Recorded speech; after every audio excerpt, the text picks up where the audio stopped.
Welcome back to Just Saying, weekly broadcast on the Standard Democrat website. Steve McFeeters and I join you every week with leaders in our community on issues we believe are important, and we have some leaders today, and it's an important issue. We have a full house, if you'll notice today. We have Matt Drake with us, who is president of the rodeo board, I believe. We have Cal Crater, who is chairman of this year's rodeo, and we have Chris Dean, who is chairman of next year's rodeo. Gentlemen, first off, we thank you for taking time out of your day to join us. We appreciate it. Thanks for having us. Thank you. JC Boot Hill Rodeo is just around the corner. This year is the 59th annual, I believe it is, which is a heck of a tradition and a source of pride for our community as well. Arguably the biggest event in town every year. No question. And the town's the biggest benefactor from all the money that they make and give back to the community. So, by far. Number 59, the lineup real quick, what ticket sales are like, what people need to do to get their tickets now. Ticket sales are going really good. You know, you can get your tickets online at our website, www.sysonrodeo.com, and by telephone, 800-455-BULL. Right. Our tickets went on sale back in March. Said sales have gone well. We think we have a really good entertainment lineup again this year. Wednesday night we've got something a little different. We've got a couple of acts that are playing together. We've got Big and Rich with Gretchen Wilson and Cowboy Troy. Yeah. There won't be any delay between those concerts. It's one concert. Excellent. Which is good. It's a big draw. Big draw. Big draw. Those are big names. Big and Rich is just about as hot as you can get right now. John Rich won the Celebrity Apprentice this year. Absolutely. And the rest of them have notables. They've got a song coming into the top 20 right now in the charts. That's good for us. It's good timing. Absolutely. Yes. On Thursday night, we have Craig Morgan. This is Craig's second trip to the rodeo. He was here in 2007. I think we said, and he's back on Thursday. Friday night, a newcomer to the rodeo, Pat Green, been on the scene for a few years, kind of established, Texas country rock kind of singer. And good. Saturday night, one of the hottest young acts in country music, Rodney Atkins. Rodney's first trip to the area. We're real excited to have Rodney. We've had some good ones over the years, and I know it takes so much work to get ready for it. Matt, what's going on at the rodeo grounds now as you're coming into crunch time? Just, Steve, general prep on the grounds. We've had a few projects this year. We redid some the calf pens and dog and box under the scoreboard. We got a few construction projects going, and we're just overall trying to do the best we can and get the grounds ready and make sure that we're ready for the fans to come. And this year, the dates again are? It's August 10th, 11th, 12th, and 13th, Wednesday through Saturday. On Monday and Tuesday, we'll have slack at 4 p.m. in the afternoon. Excuse me, 6 p.m. in the afternoon. 6 p.m. On okay. Monday and Tuesday. And then there's a slack. It's free to the public. Yeah. And you might explain what slag is. Those are the cowboys that are not a part of the performance. Right. Because of the draw and because of how things go, there's more cowboys want to compete than their spot in the rodeo. And it still counts in the rodeo, and it is the rodeo. I mean, it's everything's the same except those are free to the public. You got a parade again. We last year we made a big change in our rodeo parade and brought it downtown. Right. That seemed to be very well received, both in the downtown and the community, and that was our goal. And we're doing the same thing this year with one difference, an important difference. We're going to start and end down. We're going to start near the rodeo grounds, and the direction of the parade will end downtown. Oh, that'd be cool. All the community day activities will be focused in Legion Square and around the depot. It's wonderful. And the date of that parade That's is? Saturday rodeo, the 13th of okay. August. They get back to the roots because rodeo parade traditionally always was downtown. Yep, we want people to know that the rodeo's in town. Absolutely. When we run and by having the parade during rodeo, we've got all of our contractors and contract employees that are with us, and contract personnel, clowns, lots of animals, trucks, tractors. It'll be a fun event. It'll be a fun event. The J.C. Boot Hill Rodeo obviously is well regarded in Sykes. It is a source of pride, as I said earlier. It's almost a 60-year tradition, which is great. But but the biggest beneficiaries are the charities in Sikeston. Tell us a little bit about some of the charities that benefit or have in the past from proceeds from the rodeo. Well, you don't have to look far. Our bread and butter charities, definitely the Kenny Rogers Children's Center. Absolutely. Our organization and the men that came before us had a large part in that organization even being here. And through the history of that organization, we played a large part financially Definitely. and non-financially in the operation and construction and development of that center and its programs. And it's thriving and doing great, and we couldn't be Sure is. we couldn't be happier for that. You know, the YMCA, we were part of that capital campaign. You look to the Boy Scouts around the community. We don't say no a lot. Yeah. I know the hospital has been a major beneficiary of the proceeds from the rodeo year after year. The hospital has been, and in the last year or two, we've redeveloped some relationships with the hospital. They hosted a Heart Saver CPR and basic first aid class for some of our guys on a rainy Saturday morning. Excellent. And we found something at the hospital, a room that we didn't even know had our name on it. How in about the process that? of trying to find that room. So I mean, It illustrates how important over the years JCs have been. That's And right, they Mike. touch a number of lives. 59 years, and Chris, they gave you 60. How about that, huh? I earned 60. There you go. I stepped my, took my time in place and decided this is what I needed to do, and just so happens that it falls on 60. That's going to be a big event. I'm sure there'll be stuff going on, even more. We're going to More try than to normal. make it. Right. I mean, we try to make it better and better every year that we do it. Make different improvements to the grounds, to the different areas, this and that, and hopefully everything's going to come together, and we're going to make it. We want this year to go real big, but we want next year to go a lot bigger.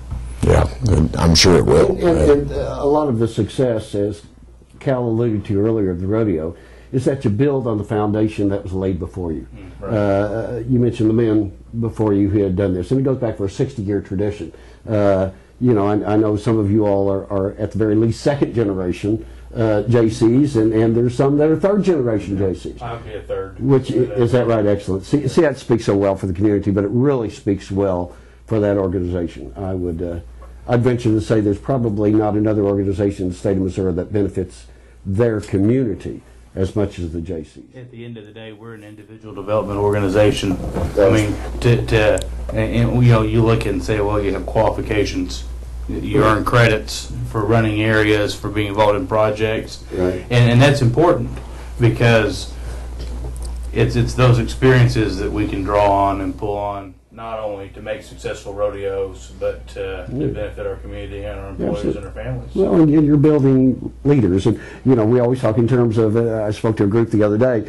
I talk in terms of leaders of tomorrow, but quite frankly, it is tomorrow. This is your turn. This is your day in the sun. The real scary thing for the community right now should be that a lot of times individuals that have run rodeo areas, get onto the board and then eventually run for chairman. Right. Normally think the rodeo is, a horse or a pony show or a livestock show. Well, you've got an ex-novelties chairman as your co-chairman, and you've got an ex-entertainment chairman as your. But you'll build on those experiences too. But the point being that those experiences that we have from running those areas and being part of that part of the rodeo is just as much of our operation as the rodeo part. Yeah, and the way you manage it, like when the rodeo gets here, what are some of the things? I mean, you got to be ready for anything, right, Matt? When it comes. Yeah, it's a very big development experience for all of our members, and we come from all walks of life, and I think that helps. My daily job, I don't necessarily build things, but some people do. But they might not look at a P&L statement, and you get all of those experiences, across the board out there to help, hopefully help our members, move on and excel in the community.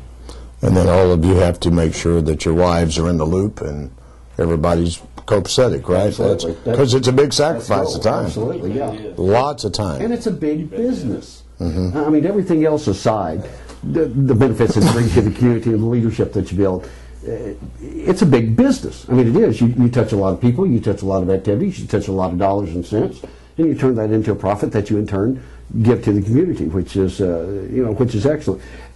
Chris, as co-chairman this year, does that make you automatically in charge of the weather? Because I know the chairman says he has no control over that, so I would just assume that this year's co-chairman is in charge of the weather. If it turns out good, yeah, it's for me. But if something happens, no. It's all Matt's fault. It's all Matt. It's the next guy. That's usually how it falls. Sorry, guys, but I would like to be able to control it, but it is what it is. It is which is part of what makes it special, I think. I mean, it really is. We're still going to do our same thing. Yeah. We've done it every year from whenever I can remember. Yeah. If it rains, we still have a rodeo. And there's another benefit, and I'm sorry, and I should have addressed it earlier. In addition to the profits that you turn in for, and turn into services such as the hospital, the CP Center, and what have you, you also bring thousands of people to town, and the businesses, the retail community of Sikeston, are major beneficiaries, obviously. I mean, they will enjoy themselves at the rodeo, but they also might stop and fill up with gas or get a hamburger on the go or stop and shop someplace or another. And that's a side benefit. It's hard to calculate that benefit, but it's amazing, and it certainly is positive for the community. A lot of sales tax. A lot of sales tax, absolutely. There's not a hotel or restaurant or business that doesn't have a little extra traffic. Oh, no question about it, absolutely. Last year we had 37,000 people over 4 nights come to the rodeo. I mean, in a town of 15 or 16,000 people, that's huge. That's phenomenal. Do you guys sit around and talk about, I know you do, about the community and what you want to see in the future, because you're very influential in the community because of the net result of all this effort? I was out at the expansion opening recently, the Kenny Rogers Center, with the new playground equipment in there. It's just absolutely fabulous. But what do you guys want for this town for the future? What are some things you think you could do to make it better? We're always wanting to make it better, but trying to figure out how. I want to see good jobs for people. I want to see it grow. I want to see it a good place for families to live. I consider myself fortunate to live here and be able to come back home. Yes. To where my parents are from, where my grandparents live, and have a good job and work and have a good life. And I hope that the stones that we're setting build the foundation for the future of Sikeston with respect to that. And not just saying, Coach, here there's a real good group of strong young leaders right now in the community, and you guys kind of set the tone for what you want. You got families here. And we need more housing for working people. We've got a lot of issues. Mike and I talk about it a lot, but you can really affect what happens tomorrow with what you're doing today, and we salute you for that because it's very important. We're coming toward the end of the program. One more pitch. How can people get tickets to the rodeo right now? Well, first off, there are tickets available. There are tickets available. Okay. Absolutely. What's a sellout? What is a sellout? 11,048 people. Wow. That's a lot of people. So we're sitting here now, middle of July. We're a month away, a little less than 30 days, exactly. 30 days. So our timing is great. If people want tickets, if they want to participate, if they want to get involved, give us one more shot. How can they? Our website, SikestonRodeo.com. Right. Schedule of events. You can buy tickets online. You can pick your seats. Or by telephone, 1-800-455-BULL.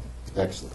60th year, that's a big endeavor, and there's going to be a book, a memorable book or a historical book about the rodeo's history. Is that correct? Yes, we are in the process of getting a picture and kind of an editorial book coming together of 60 years of rodeo, going back to the very first rodeo up until next year's rodeo. That's great. Be a lot of different pictures in there, a lot of different articles. A lot of history, of course, within this book.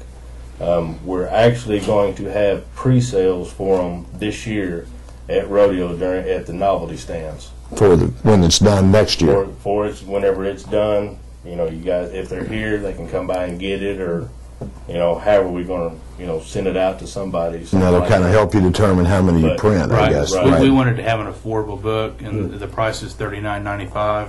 Great, that's very, For 150, 175 page A souvenir hardbound book. keepsake, a coffee table kind of book, Coffee table book. that you would keep around and you would share with kids, family, friends, and what have you. Absolutely. and you saw the 150th Sykeston birthday Right. picture book, history book. It was a big seller. Yes. was a big We're seller. hoping this is going to be a very popular item that we have. And you got not only people here, but people who've been coming to the rodeo from all over for many years. Yeah. They'll want Yeah. copies of that as well. So Excellent idea. And it will be available pre-sale at this year's Pre-sales are rodeo. available this year at rodeo at the novelty stand. And the unveiling is at the 2012 rodeo that week. Excellent. That'll be the unveiling of it. Another great idea. Delivery. Another great idea. got to get one of those. Absolutely. Gentlemen, we thank you for joining us today. We appreciate Thanks it. for having us. Thanks, guys. And in a broader sense, we thank you for the leadership you provide this community. We know the hours that you put in, and I think the community realizes the hours. And it's a sacrifice in a lot of ways to your employers, it's a sacrifice to your families. We thank you for that devotion to the community. We truly, truly do. It's important. It's a privilege for us to be involved Well, with it. thank you. We appreciate it. Thank you all for joining us on Just Saying. We'll be with you again next week. For Steve McPheeters, I'm Mike Jensen. Thank you.